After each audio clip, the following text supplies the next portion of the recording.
அவர்கிட்ட இருக்கிறது யாரு கேட்டாலும் உதவுவார்.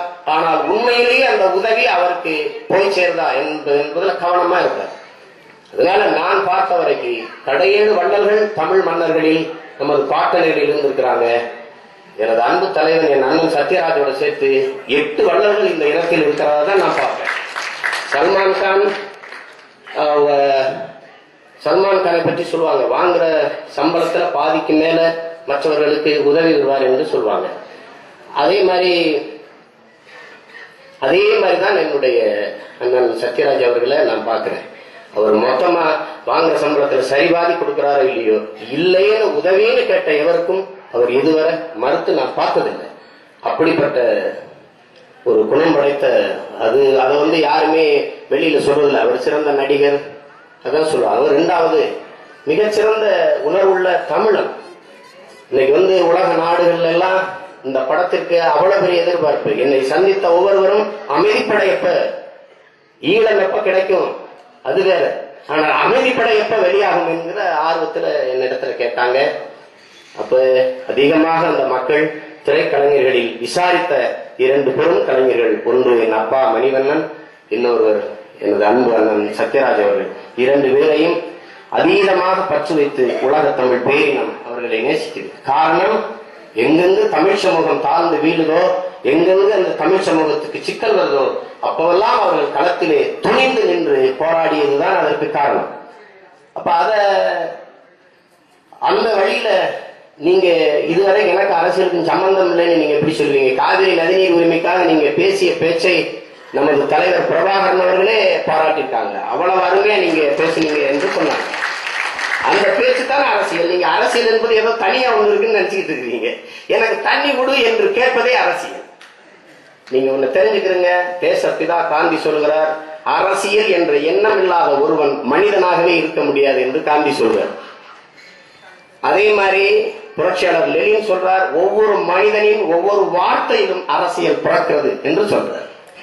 அப்ப அரசியல் இல்ல அப்படி விலகி போக முடியாது. நீங்க சிறந்த நடிகரா இல்லையாங்கிறத தீர்மானிக்கிறதே அரசு தான் விருது கொடுக்குது. இங்க அரசியல்லாம் ஒண்ணும் இல்ல. ஒரு கவிதை ஒருவன் எழுதுறான், அர்ச்சகருக்கு பிரச்சனை அமைச்சரிடத்தில் மனு என்று. அனுதினமும் கடவுள்கிட்ட வேண்டவங்க கூட அவனுக்கு பிரச்சனைனா அமைச்சரிடத்தான் மனு கொடுக்க வேண்டியது இருக்குது. இந்த கோயில்ல 5 வேளை பூஜை நடக்கிறதா இல்ல மூடி போடுறதாங்கிறத முடிவெடுக்கிறதா அறநிலைத்துறை. அதனால அரசியல் இல்லாம ஒண்ணும் இல்ல. இந்த படம் மிகச்சிறந்த அரசியல் படம். கட்டாயம் ஒவ்வொரு மனிதனும் பார்க்கணும், ஒவ்வொரு தமிழனும் பார்க்கணும். நீங்க எல்லா முடிதிருத்த நிலையத்திலையும் தேநீர் விடுதலையும் தயவு செய்து இங்க அரசியல் பேசாதீங்க எழுதி போட்டிருக்காங்க. அதனாலதான் கடைசியில தேநீர் எழுத்திக்கிட்டு இருக்காங்க, கடைசி வரை ஆத்திக்கிட்டு இருக்காங்க. அரசியல் தயவு செய்து பேசணும். அரசியல் என்ன இருக்குது? என்ன இருக்குது? ஒண்ணும் இல்லை. அதனால அதை தவிர்த்துட்டு எதையும் சிந்திக்க கூடாது. இந்த உலகம் என் அன்பு உறவுகளே, அருமை சான்றோர்களே, இதழாளர்களே தெரிந்து கொள்ளுங்கள். இந்த உலகம் 2 இயல்களால்தான் இயங்குகிறது. ஒன்று அரசியல், இன்னொன்று அறிவியல். இந்த 2 இயல்களால் தான் இயங்குகிறது. இந்த அறிவியலையே தீர்மானிக்கிறது அரசியல் தான். அம்மையார் சோனியா காந்தி அவர்களும் ஐயா மன்மோகன் சிங் அவர்களும் சொல்லாமல் ஸ்ரீஹரிகோட்டாவிலிருந்து விண்கலம் மேல பறக்காது. அப்ப அந்த அறிவியலை தீர்மானிக்கிறது அரசியல். அதனால அது என்னமோ வேணாம், அது ஒரு ஆகாத காரியம்லாம் நீங்க பேச கூடாது. இது மிக அவசியமான ஒன்று. இந்த படம் யாரையும் தனிப்பட்ட முறையில் விமர்சிப்பதல்ல. எனது மண்ணில் எனது மக்களுக்கு இருக்கிற அவலங்களை, இந்த அரசியலில் இருக்கிற சீர்கேடுகளை சரி செய்வதற்கான விமர்சன படமாக தான் இது இருக்குமே ஒழிய யாரையும் தனிப்பட்ட முறையில் காயப்படுத்துங்கிற நோக்கத்தில் இந்த படம் படைக்கப்படலை. அந்த அமைதிப்படையும் சரி, இந்த அமைதிப்படையும் சரி, அந்த நோக்கமும் எடுக்கப்படலை. இது மிகச்சிறந்த, எல்லோராலும் ரசிக்கப்படக்கூடிய ஒரு சிறந்த படைப்பு. அதிலே பங்காற்றிய இன்றைக்கு விழாவின் நாயகனாக இருக்கிற எனது அன்பு சகோதரர் ஜேம்ஸ் வசந்தன் அவர்கள் மிகச்சிறந்த பாடல்களை தந்திருக்கிறார். என்னுடைய தம்பி, இனிய இளவல் முத்துக்குமாரன், அவன் ஒரு திரை இசைக்கான பாடல்களை எழுதுற ஒரு திறமைசாலி மட்டும் என்று பார்த்து விட கூடாது. அவன் மிகப்பெரிய படைப்பாளி, படிப்பாளி. என்னுடைய அப்பா ஒரு நூலக பணியாளராக இருந்தார். அந்த நூலகத்தில தான் அவனுடைய பொழுது காலங்களை கழித்தவன். 1,00,000க்கு மேலான புத்தகத்தை அவன் படித்திருப்பான். அவன் வயசுக்கு மீறிய வாசிப்பு நேசிப்பு கொண்டவன், பெரிய அறிஞன். அவன் இந்த திரைப்பாடலை தாண்டி அவனிடத்திலே பேசினீர்கள் என்றால் மிகப்பெரிய படைப்பாளி. என்னுடைய அப்பா மணிவண்ணன் அவர்கள் வாழ்த்தியது போல இந்த தலைமுறையில் ஈடு இணையற்ற ஒரு கவிஞன், ஒரு படைப்பாளி என்னுடைய தம்பி. அதுல அவன் இன்னும் நிறைய சாதிப்பான். அவனோடு யாரையும் ஒப்பிட்டு பேச முடியாத அளவுக்கு உயர்ந்த எனது தம்பி நிற்பான். அவனுடைய வரிகளில் எனது அன்பு சகோதரர் ஜேம்ஸ் வசந்தன் அவர்கள் தந்த பாடல்கள் மிகச் சிறப்பு என நான் மெட்டமைக்கும் போது கூட இருந்த அவருடைய கவனம் முழுமைக்கும் சிறந்த பாடலை கொடுப்பது என்ற முனைப்பில் தான் அவர் வேலை செய்தார். அதே போல ஒளிப்பதிவு செய்த என்னுடைய அண்ணன் சங்கர் அவர்கள் என்னுடைய அப்பாவுக்காக அவர் என்ன நினைக்கிறாரோ அதை அப்படியே எடுத்து கொடுக்கக்கூடிய பேராற்றல் கொண்டவர். நாங்கள் எல்லாம் ஒரு குடும்பம் போல அவரோட நாங்கள் பணி செய்தோம். அதிலே படத்தொகுப்பு செய்த தம்பி மற்ற எல்லாருமே சிறந்த, அவன் சிறு பையன் எங்களுடைய படப்பிடிப்பு தளத்தில் நின்று அந்த ஒவ்வொரு நாளும் எடுக்கிற காட்சியை தொகுத்து காட்டி அவன் படத்தையும் செதுக்கினான், அவனையும் தன்னை செதுக்கிக் கொண்டான். ஏன்னா முதல் படம் மிகப்பெரிய இயக்குநருடைய 50வது படத்தை செய்கிற ஒரு அரிய வாய்ப்பை அந்த இளம் வயதில் பெற்ற பெருமைக்குரியவனாக அவன் இருக்கிறான். இப்ப இங்கே நடித்தவர்கள் என்னுடைய தம்பி, என்னுடைய இளையவன் ரகுவண்ணன். அவன் இதற்கு முன்பு என் அன்பு தலைவர் சத்யராஜ் அவர்களோட மாறன்ங்கிற படம் நடிச்சான். மிக சிறந்த படம் அது பெரிய அளவுக்கு வெல்லாதனால அவனுடைய திறன் வெளிப்படல. சிறந்த ஒரு முழுமையான கலைஞன். அவனுக்கு நடனம் தெரியும், சண்டை தெரியும், எல்லாம் இருக்கக்கூடிய ஒரு கலைஞன். இந்த படம் அவனுக்கு சிறந்த பெயரை பெற்றுத்தரும். இதற்கு பிறகு அவன் மிகச்சிறந்த கலைஞனாக தமிழ் திரையுலகில் வருவான். என்னுடைய தம்பி, அவனுக்கு என்னுடைய அன்பு வாழ்த்துக்கள். நான் அவனுக்கு மூத்தவன் என்கிற ஒரு மூத்த மகன் என்ற அடிப்படையில் தான் எனது அப்பா அப்படி உணர்வுபூர்வமான வார்த்தைகளை இங்கே பதிவு செய்தார்கள். எல்லாருக்கும் இல்லாத பெருமை எனக்கு ஒரு ஆசானாக, ஒரு தந்தையாக, ஒரு நல் வழிகாட்டியாக இருந்த என்னுடைய அப்பா மணிவண்ணன் அவர்கள். நாங்கள் எல்லாம் வறண்ட கிராமத்தில் இந்த தயாரிப்பாளர்கள் எல்லாம் என்னுடைய அண்ணன், என்னுடைய தம்பி சுரேசெல்லாம் என்னுடைய ஊர்க்காரர்கள், பரமக்குடிக்காரர்கள். ரொம்ப வறண்ட மண்ணில் இருந்து வந்தவர்கள் நாங்கள். அப்போ எனது அப்பா அவர்களுடைய பணியாற்றுகிற போது எங்களை சோரம் போக விடாமல், இந்த இன உணர்வு மான உணர்வு செத்து போகாமல் இந்த போர்க்குணமிக்க பிள்ளைகளாக எங்களை அடைகாத்து வளர்த்தார் என்றுதான் சொல்லணும். என்னால் அவருக்குள்ளே பெரியாரிய சிந்தனை, மார்க்சிய சிந்தனை, அம்பேத்கரிய சிந்தனை எல்லாம் இருந்தது. அதை அவர் கடைபிடிக்க நாங்கள் அதை பின்தொடர்ந்து வந்தோம். இன்று நாங்கள் அழிவின் விளிம்பில் இருக்கிற தமிழ் சமூகத்தின் மேம்பாட்டிற்கு, விடுதலைக்கு ஒரு அரசியலாக மாறுகிற போது பிள்ளைகள் எங்களை முன்னிறுத்தி எனது அப்பா எங்களை வாழ்த்தி எங்களோடு துணைக்கு வருவது மிகவும் பெருமைக்குரியதாக நான் நினைக்கிறேன். அந்த பெருந்தன்மை உலகத்தில் எந்த மனிதனுக்கும் வராது, என்னுடைய அப்பா மணிவண்ணன் அவர்களை தவிர. அதனால் அவர்களை நான் என்றென்றைக்கும் அவர்கள் எங்கள் அப்பாவுக்கு ஒரு நன்றியுள்ள பிள்ளையாக நான் இருப்பேன்.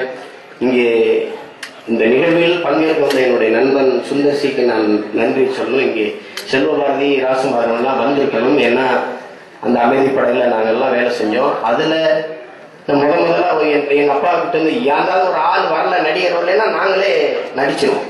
அதுல பாத்தீங்கன்னா ஒவ்வொருத்தரும் 5-6 காட்சியில நடிப்போம். அந்த வேடம் போடுவோம், இந்த வேடம் போடுவோம். அப்ப அதுல வந்திருக்கேனப்பா தெரியுமா? தெரியாது போ, நீ என்ன நீ தெரிஞ்சவனா சொல்லிட்டா நான் படம் எடுத்து விட்டு போயிடுறீங்களா அப்படின்னு.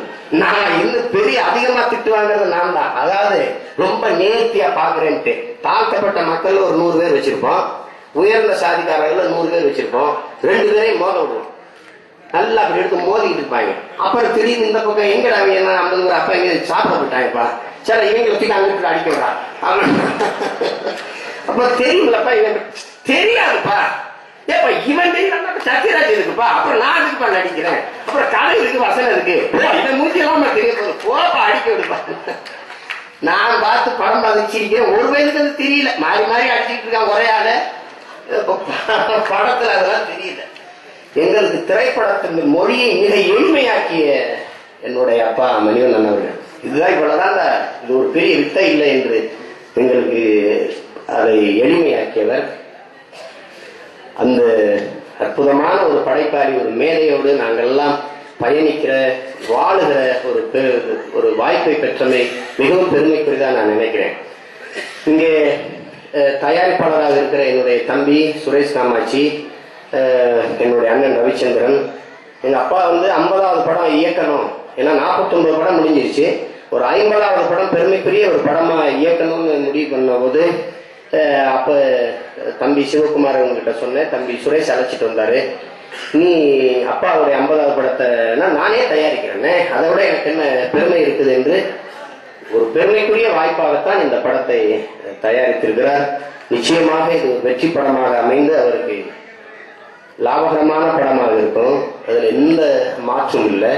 ஏன்னால் இந்த படம் என்னைக்கு திரைக்கு வரும் என்று பேராவலோடு என் அன்பு மக்கள் காத்து கொண்டிருக்கிறார்கள். என பழைய அமைதிப்படை எந்த தாக்கத்தை ஏற்படுத்தியதோ அதை விட இது பெரிய தாக்கத்தை ஏற்படுத்தும். இதில் எங்க அப்பா சொன்னது போல இன்றைக்கு எமது இன உறவுகள் ஈழ மண்ணில் படுகிற துன்பத்தை ஒரு குறியீடாக இந்த படம் சுமந்து வருகிறது, காட்டியிருக்குது.